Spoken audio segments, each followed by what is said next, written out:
Hello guys, welcome to my channel Pritash. आज हम सीखेंगे सिंपल प्रेजेंट टेंस, जिसे हम प्रेजेंट इंडेफिनिट टेंस भी कहते हैं। चलिए let's start. Present indefinite tense किसे कहते हैं, हमने डेफिनेशंस में दिया हुआ है ऊपर, तो हम देखते हैं। When an action happens regularly, जो हम काम डेली बेसिस पे करते हैं, रेगुलर करते हैं, वो हम प्रेजेंट इंडेफिनिट में काउंट करते हैं। Generally, simple present tense is used to indicate an action which happen. ज़्यादातर हम जो प्रेजेंट इंडेफिनिट टेंसेज है ना, किसके लिए यूज़ करते हैं? जो हम डेली काम करते हैं, जो हमारे एक्शंस होते हैं डेली के, उनको रिप्रेजेंट करने के लिए हम प्रेजेंट इंडेफिनिट का यूज़ करते हैं।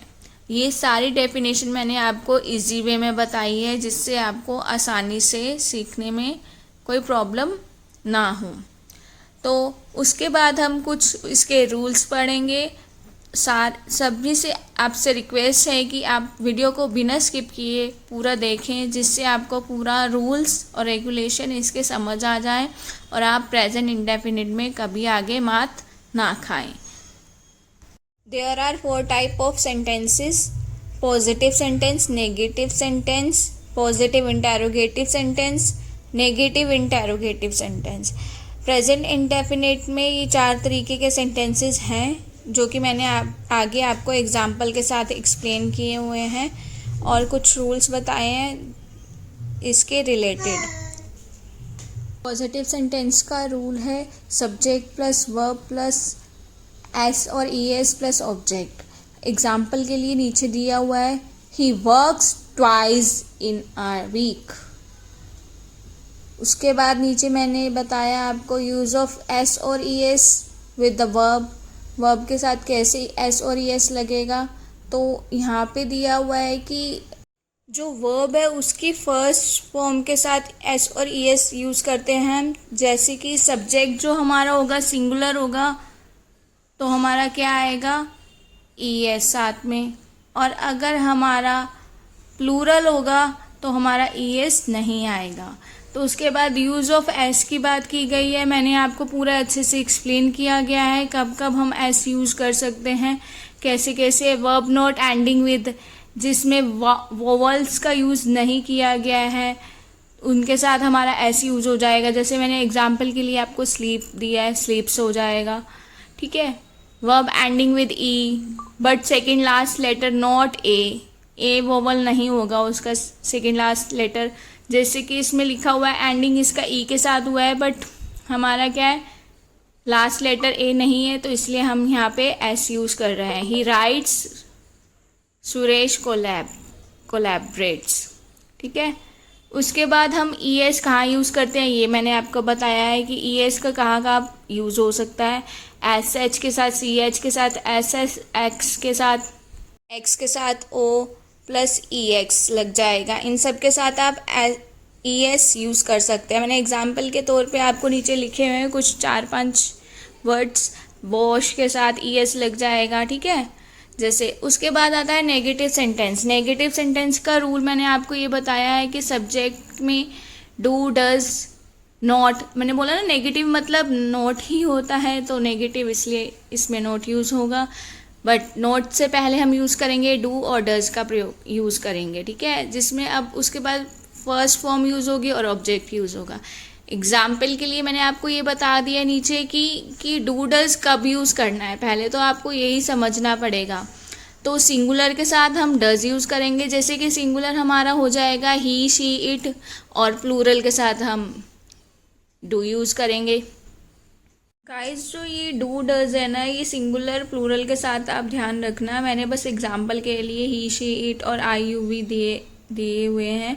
उसके बाद एक एग्जाम्पल नीचे मेंशन किया हुआ है मैंने, जो he does not work twice in a week, तो उसके हिसाब से आप देख लीजिएगा। बाकी सेंटेंसेस को ध्यान में रखते हुए, सिंगुलर प्लूरल का ध्यान रखते हुए यूज़ करना है। उसके बाद पॉजिटिव इंटेरोगेटिव सेंटेंस आ गया। अब इंटेरोगेटिव के जो रूल्स है मैंने आपको लिख दिया है। तो क्वेश्चन वाला सेंटेंस है, ऑब्वियस बात है कि डू डज पहले आएगा, जो हमारी हेल्पिंग वर्ब होगी, फिर सब्जेक्ट आएगा, फिर आपका आएगा फर्स्ट फॉर्म वर्ब की, फिर ऑब्जेक्ट।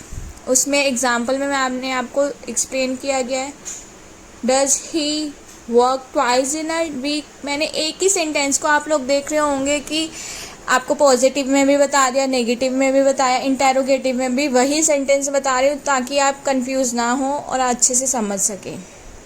अब नेगेटिव इंटेरोगेटिव की बात करें, उसका रूल्स है नीचे, डू डज लगेगा plus subject plus not, first form लगेगी आपकी वर्ब की, और प्लस ऑब्जेक्ट। पर ध्यान रखिए इंटेरोगेटिव में क्वेश्चन मार्क लगाना मत भूलिए, क्योंकि ये क्वेश्चन पूछा गया है आपसे, या आप क्वेश्चन पूछ रहे हैं किसी से। एग्जाम्पल के लिए नीचे दिया गया है, does he not work twice in a week. तो ये आपके लिए क्वेश्चन है और मैंने सारा अच्छे से एक्सप्लेन कर दिया है, जो कि आप बहुत अच्छे से अगर रूल्स को फॉलो करते हैं तो इजीली आप सेंटेंस को बना सकते हैं। अब इसके बाद मैंने आपको प्रेजेंट इंडेफिनिट सेंटेंस का जो है एग्जाम्पल्स दिए हैं, जो कि जैसे कि पॉजिटिव जो है उसमें आएगा I go to school every day, negative I do not go to school every day. Do इसलिए लगा है कि आई प्लूरल है, और नेगेटिव के लिए तो आपको पता है नॉट लगेगा ही।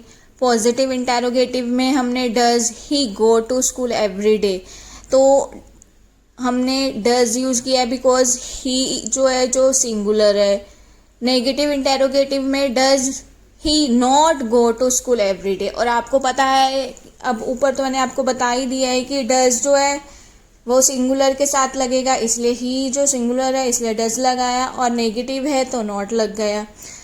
ऐसे ही आपको सारे एग्जाम्पल मैंने क्लियर किए हैं, एक ही सेंटेंस से आपको सारा जितना भी 4 टाइप के थे वो बता दिए हैं। अब आगे आते हैं फिलिंग द ब्लैंक्स पर। तो मैंने फिलिंग द ब्लैंक्स इसीलिए किए हैं जिससे आपको समझ आ सके कि आप कौन सी हेल्पिंग वर्ब ईएस एस कैसे यूज़ कर सकते हैं। तो आप देखिए पहले वाला, द प्लेन डैश एट 6:30। नीचे जो ब्रैकेट में दिया हुआ है वो अराइव लिखा है, जैसे कि ब्रैकेट में अराइव दिया हुआ है तो अराइव्स आ जाएगा। आपको मैंने पहले ही पीछे मेंशन कर दिया है कि सिंगुलर के साथ ईएस और एस लगेगा, और ईएस कहाँ पर यूज़ होगा वो भी आपको डिटेल दी हुई है, और एस कहाँ पे यूज़ होगा वो भी आपको बता दिया है। तो प्लूरल के साथ हम ईएस और एस का यूज़ नहीं करेंगे, क्यों वो भी मैंने आपको पीछे मेंशन कर दिया है। तो उसके बाद नेक्स्ट है I will phone you when he comes back. तो कम्स आ गया, आपको पता ही लग गया होगा क्यों आया है। Unless we start now we can't be there on time, we है यहाँ पे तो इसलिए इसमें ईएस और एस का कोई यूज़ नहीं होगा। द नेक्स्ट है the sun rises in the east, तो आपको पता ही लग गया सन सिंगुलर है इसलिए एस यूज़ हुआ है। Next the next team begins on Monday, तो आपको पता चल गया होगा क्यों टीम की बात हो रही है। तो टीम तो हम मतलब है प्लूरल काफ़ी सारे हैं, बट टीम तो एक ही है ना, तो वो सिंगुलर में ही काउंट होगी। Next 6 is she is an engineer, be लगा है तो इज का यूज़ होगा। 7 दे डैश आर रिलेटिव्स, तो दे जो है प्लूरल है, आर का यूज़ होगा वहाँ पे। 8 आप थोड़ा अच्छे से समझने की कोशिश करिएगा जिससे आपको सारे डाउट्स क्लियर हो जाए, कुछ क्वायरी ना रहे। 8th वाला जो है वो है when does the train dash, तो डिपार्ट रहेगा यहाँ पे क्योंकि ये क्वेश्चन वाला है, इसमें ईएस और एस हम नहीं यूज़ करते हैं। और आगे कुछ आपको वीडियो में फिलिंग द ब्लैंक्स दिए गए हैं जो कि आपको खुद फिल करना है, इसके आंसर्स मैंने नहीं दिए हैं। ओके गाइज, हमारा साथ अब यहीं तक का था, अब आपको नेक्स्ट वीडियो में हम मिलेंगे। Thank you for watching, like comment and subscribe my channel, share with your friends. Good luck, bye bye, take care.